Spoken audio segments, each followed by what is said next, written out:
Assalamualaikum warahmatullahi wabarakatuh. Di sini Waalaikumsalam warahmatullahi wabarakatuh. Waalaikumsalam. Di sini kami akan mempresentasikan hasil kerja kami. Anggota kami yaitu saya sendiri, Putra Pamukas, NIM 38 dan Raffi Arsyaf absen 45. Next.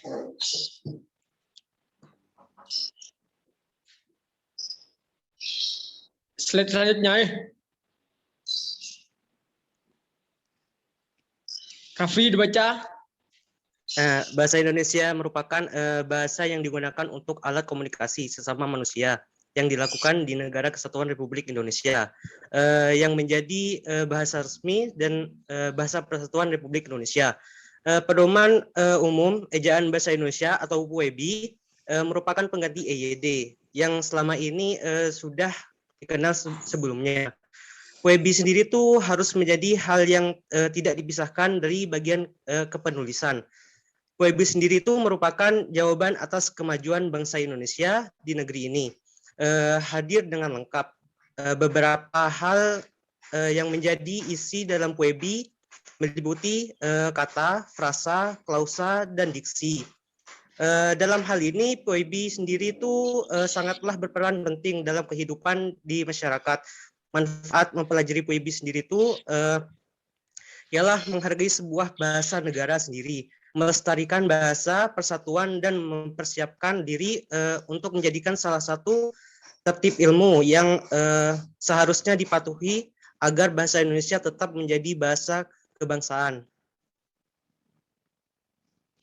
Next.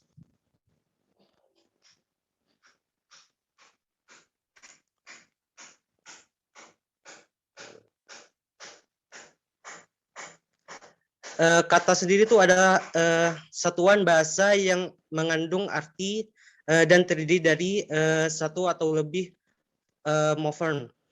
Kata dikombinasikan untuk membentuk frase, klausa, atau kalimat. Jenis-jenis kata yaitu yang pertama itu verba atau kata kerja yang menyatakan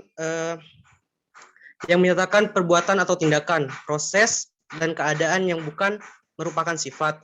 Yang selanjutnya tuh ada adjektiva atau kata sifat yang menerangkan sifat, keadaan, watak orang atau suatu benda. Adverbia itu atau kata keterangan yang memberikan keterangan pada verba, adjektiva, nomina, predikatif, atau kalimat. Selanjutnya tuh ada kata depan atau preposisi, kata yang ditulis terpisah dari kata pengikutnya. Contohnya itu seperti ke, di, dan dari. Selanjutnya tuh kata seru atau interjeksi, sebuah kata yang maknanya itu untuk mengekspresikan sesuatu. Contohnya itu biasanya wow gitu. Kata selanjutnya tuh ada kata penghubung, yaitu kata konjungsi, suatu unsur atau kata yang dimana untuk menghubungkan kata lain. Yang selanjutnya tuh ada kata ulang, reduplikasi, suatu kata yang diantara keduanya dihubungkan dengan menggunakan tanda strip. Selanjutnya.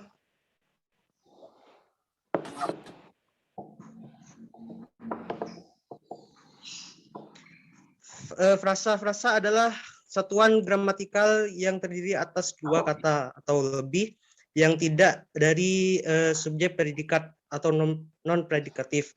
Istilah lain yang sering digunakan dalam linguisi Indonesia adalah kelompok kata.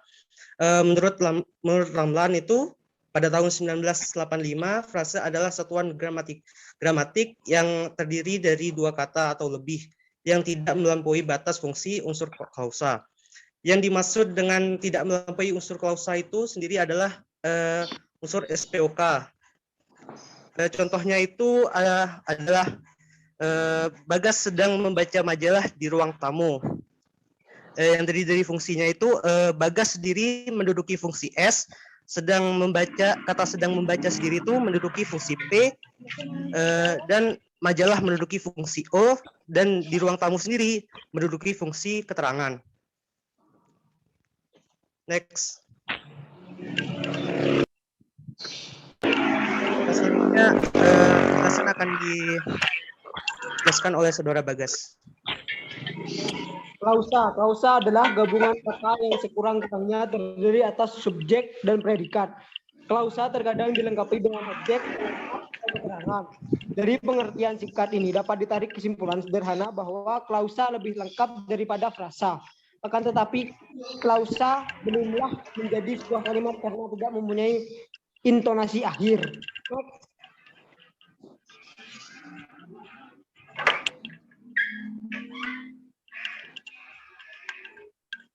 Diksi mengacu pada pemilihan kata dan gaya seseorang penulis dalam menerapkan gagasan atau ide.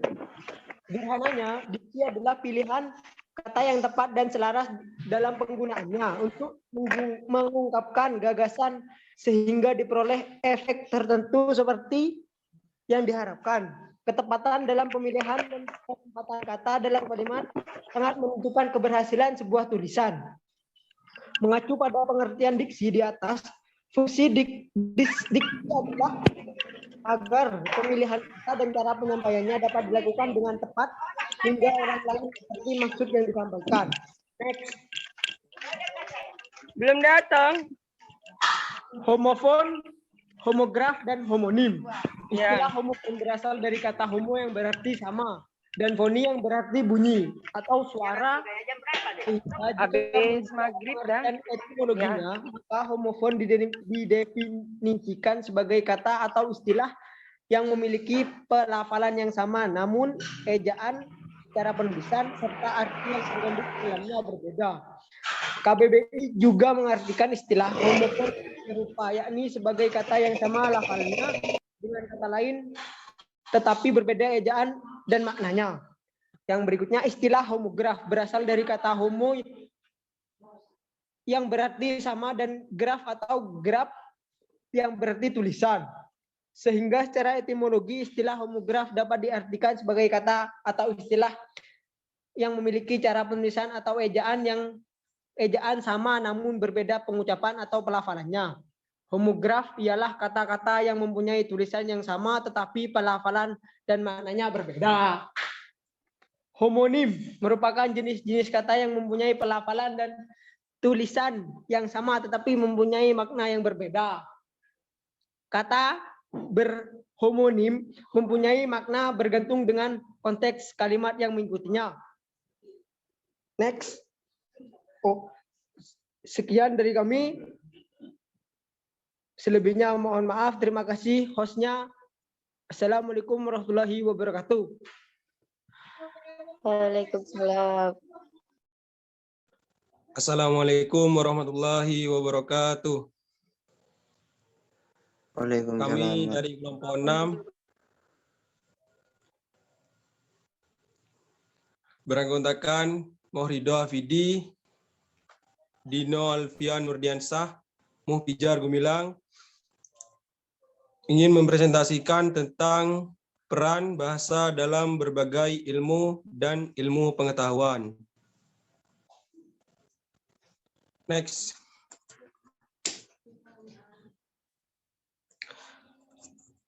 Yang pertama, ilmu pengetahuan. Tanpa adanya bahasa, ilmu pengetahuan tidak dapat tumbuh dan berkembang. Bahasa Indonesia dalam struktur budaya ternyata memiliki kedudukan. Fungsi dari peran ganda yaitu sebagai akar dan produk budaya. Bahasa Indonesia sebagai sarana pendukung pertumbuhan dan perkembangan ilmu pengetahuan. Bahasa memiliki keterkaitan yang sangat erat dengan pikiran. Next. Yang kedua adalah ilmu sosial. Ilmu sosial adalah ilmu yang mempelajari manusia dalam masyarakat dan manusia sebagai anggota masyarakat, dan mempelajari hubungan manusia dengan lingkungan sosialnya. Dalam hal ini, bahasa sangat berperan penting dalam ilmu sosial karena dari konsep-konsep yang ada terungkap melalui bahasa. Maka analisis yang berkaitan dengan makna bahasa yang digunakan dalam konsep-konsep yang ada. Bahasa membentuk pikiran dan perasaan, keinginan, maka dari itu lahirlah proses analisis untuk memecahkan, memahami, dan menjelaskan konsep-konsep. Selanjutnya dijelaskan oleh Dino Alfiano Diansyah.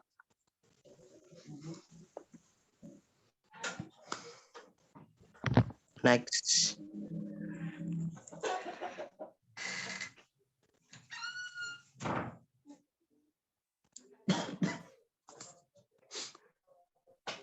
Yang ketiga, ilmu pemerintahan. Bahasa berperan sebagai bahasa pengantar keilmuan dalam dunia akademik dan keilmuan, baik berupa ide, gagasan, pikiran, perasaan, pendapat, kemauan, dan keinginan atau pesan dan informasi serta untuk keperluan komunikasi. Bahasa mempunyai kemampuan yang memadai untuk menjadi bahasa pengantar. Bahasa digunakan untuk konsep-konsep ataupun asas-asas. Fungsi ilmu pemerintahan yaitu menguji, mengoreksi, dan mengembangkan disiplin ilmu pemerintahan itu sendiri. Sedangkan fungsi ilmu pemerintahan keluar adalah mengidentifikasi, merekam, dan menggambarkan, menerangkan hubungan, menguji pengetahuan lain, dan meramalkan apa yang akan dan dapat terjadi dalam masyarakat atau negara. Next.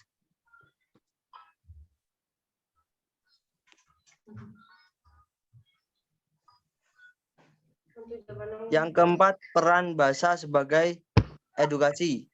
Yang pertama, pendidikan bahasa Indonesia mempunyai peranan yang penting di dalam dunia pendidikan. Seperti yang kita ketahui bahwa sehari-hari kita menggunakan bahasa Indonesia sebagai alat komunikasi.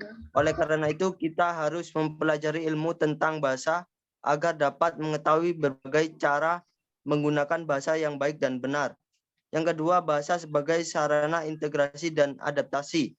Dengan bahasa, orang dapat menyatakan hidup bersama dalam suatu ikatan.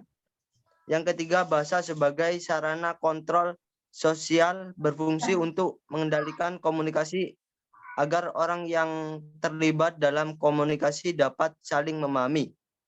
Selanjutnya dijelaskan oleh Pijar Gumilang.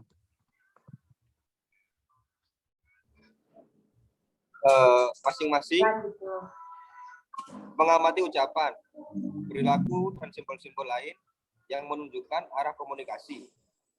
Bahasa sebagai kontrol ini dapat diwujudkan dalam bentuk aturan, anggaran dasar, undang-undang, dan yang lain-lain.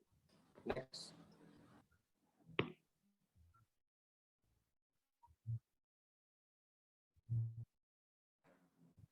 Next. Bahasa mengembangkan profesi. Proses pengembangan profesi diawali dengan pembelajaran, dilanjutkan dengan pengembangan diri atau kecerdasan yang tidak diperoleh selama proses pembelajaran, tetapi tertumpu pada pengalaman barunya. Proses berlanjut menuju pendakian puncak karir atau profesi.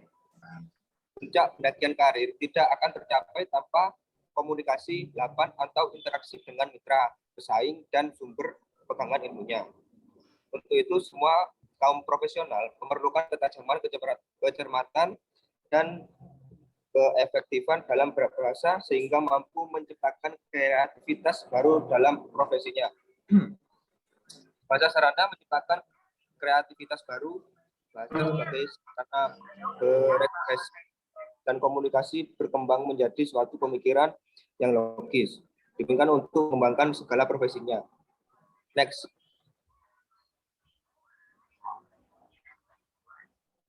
Gimana tuh? Manusia memerlukan bahasa sebagai alat berkomunikasi. Sebagai alat komunikasi, memegang peranan yang sangat penting dalam kehidupan. Ya, dengan bahasa dapat mengenai apa saja. Pembelajaran penutur cenderung menggunakan bahasa sepenuhnya dalam berkomunikasi. Pemilihan bahasa oleh penutur lebih mengarah pada bahasa yang komunikatif. Komunikasi dalam pemerintahan dan komunikasi pemerintahan tidak lepas dari konteks komunikasi organisasi dan dia juga merupakan bagian dari komunikasi organisasi. Harus penyampaian dan penerimaan pesan dilakukan melalui jaringan yang sifat hubungannya saling tergantung satu sama lain berdasarkan aturan-aturan formal. Instruksi atau instruction atau perasaan-perasaan feelings atau berhubungan dengan tindakan dan kebijakan pemerintah melalui komunikasi pemerintahan, birokrat pemerintah, berbagi informasi, gagasan atau perasaan dan sikap partisipan komunikasi lainnya yang disebut komunikan, yaitu aparatur pemerintah untuk internal organisasi dan dunia usaha, masyarakat dan organisasi non pemerintah untuk eksternal organisasi dan sebaliknya. Terima kasih sudah